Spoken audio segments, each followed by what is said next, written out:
Assalamualaikum warahmatullahi wabarakatuh. Salam satu data buat semua operator di Kabupaten Tanah Laut pada khususnya dan umumnya di seluruh Indonesia. Hari ini saya akan memperagakan bagaimana sih cara pengisian sarana prasarana yang baik menurut standar di Dapodik. Karena selama ini kita dalam pengisian sarana prasarana banyak yang salah kaprah, terutama pada bagian bangunan. Baiklah, kita langsung saja ke aplikasinya. Ini saya minjam UPTD SDN 3 Angsol, minjam aplikasi. Jadi ini akan saya coba lihat di sarana prasarananya seperti apa pengisiannya.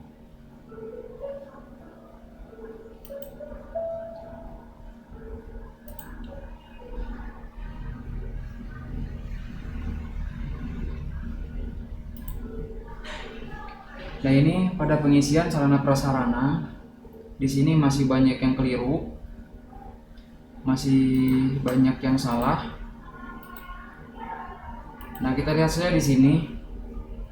Ini untuk tanah, panjang lebarnya tidak diisi, melainkan luas ada. Luasnya 240 meter persegi. Nah, kemudian di sini ada luas lahan tersedia. Luas lahan tersedia ini yaitu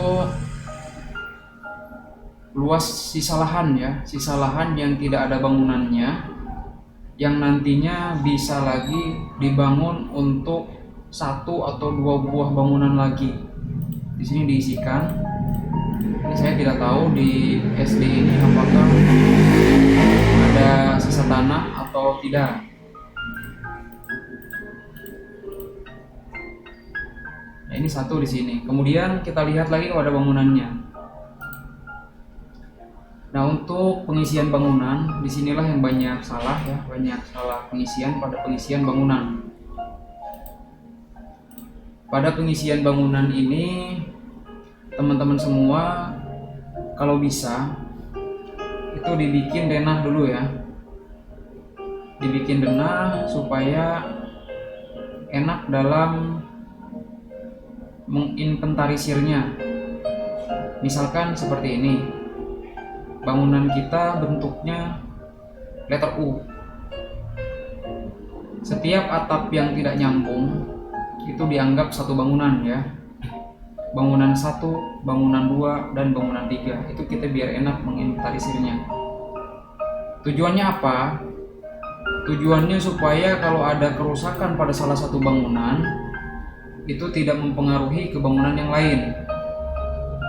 Kalau ada rusak berat pada salah satu bangunan, tidak mempengaruhi ke bangunan yang lain.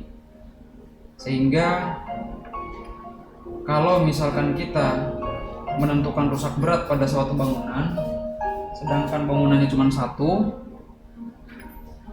itu nanti tidak akan bisa disinkron ya, melainkan hanya akan bisa tarik data. Karena logikanya seperti ini. Siswa sekolah pada bangunan yang rusak berat ya, jadi tidak ada bangunannya, artinya sekolahnya terbuka ya, jadi tidak bisa disinkronisasi, melainkan hanya bisa tarik data. Walaupun dalam kenyataannya ketika kita validasi itu semua item dianggap nol, invalid ya. Nah, jadi ini bisa dibetulkan nanti untuk pengisian. Nah, kita coba ini, kita akan ubah ini bangunannya saya anggap bangunan 1 ya. Ini saya edit jadi bangunan 1 UPTD SDN 3 Angsol. Baru kita simpan. gagal menyimpan. Tahunnya ya, tahun dibangunnya, tanggal pakainya,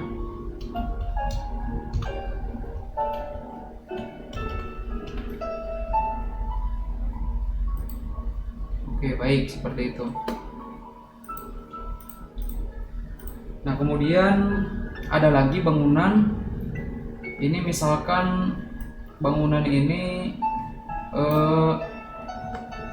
tiga ruang kelas ya. Bangunan ini misalkan 3 ruang kelas. Jadi di sini panjangnya jadi dihitung 3 kelas itu ya. Misalkan satu kelas 7 meter, 7 kali 8 untuk lebar, misalkan 7 untuk ke panjangnya nanti. Jadi 7 kali 3 21, lebarnya 8 ya, 8. Nah ini untuk satu bangunan. Kemudian di sini ada lagi bangunan, ketambah lagi karena baru 3 lokal. Jenis prasaranya tetap bangunan, tapi di sini kita ganti namanya bangunan 2. Ya, bangunan 2 UPTD SDN 3 Angsol. Misalkan di sini tetap panjangnya 21 karena hanya 3 ruangan. Lebar 8.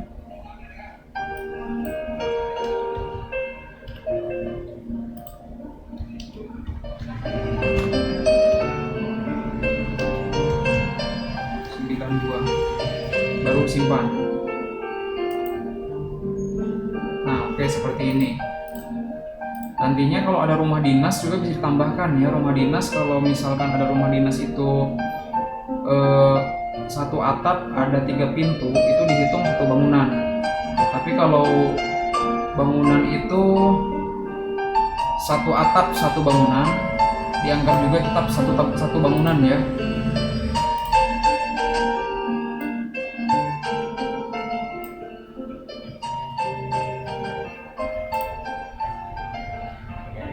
Tetap dianggap satu bangunan. Nah, kemudian kita tambah, misalkan ada di sini rumah dinas. Pilih juga di sini rumah dinas ya, misalkan rumah dinas kepala sekolah. Namanya kita samakan. Rumah dinas kepala sekolah, panjangnya misalkan 8, lebarnya 8. Anggap bangunannya berbentuk kotak ya.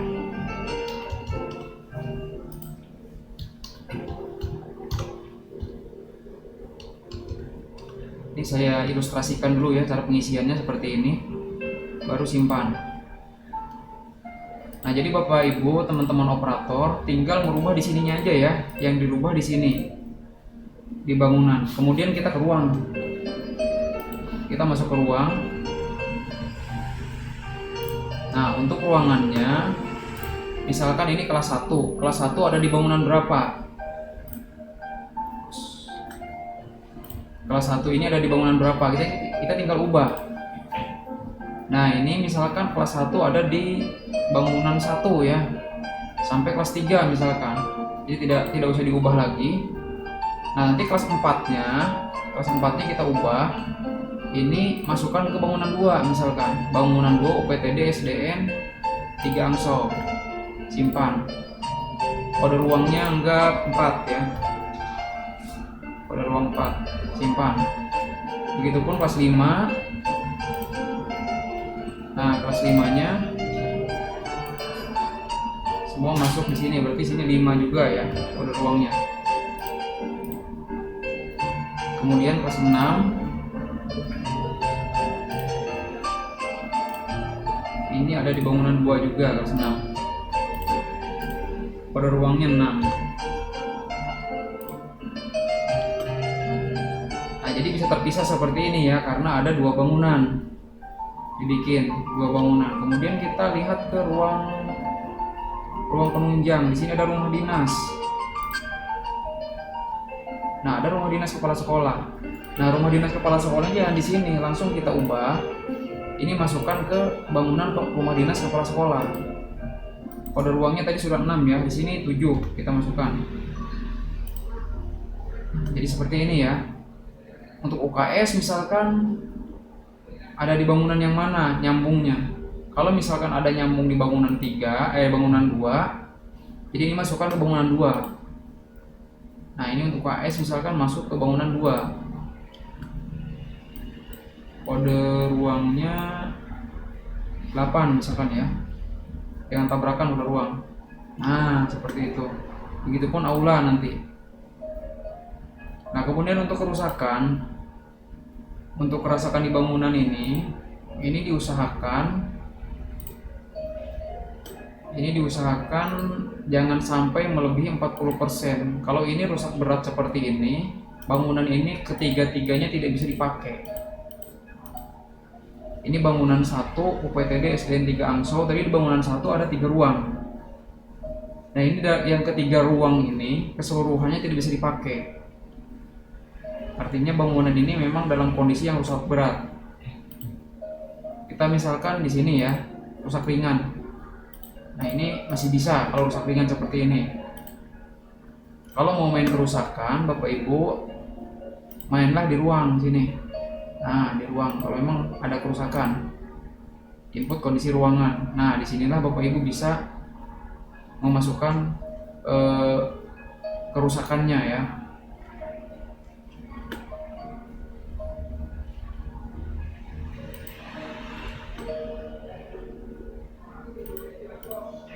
Ya, baik, sampai di sini mungkin mudah-mudahan ada manfaatnya. Saya akhiri. Wassalamualaikum warahmatullahi wabarakatuh.